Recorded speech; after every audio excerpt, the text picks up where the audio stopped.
Banjir Syarah, banjir Syarah. Ya.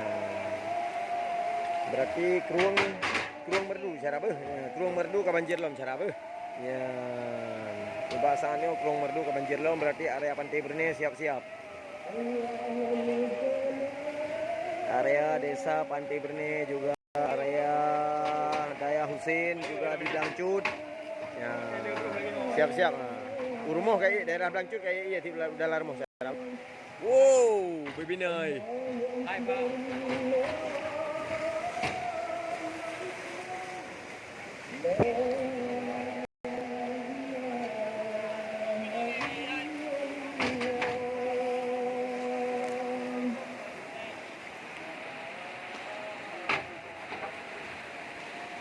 Baik, ada di kau iya. Cantik.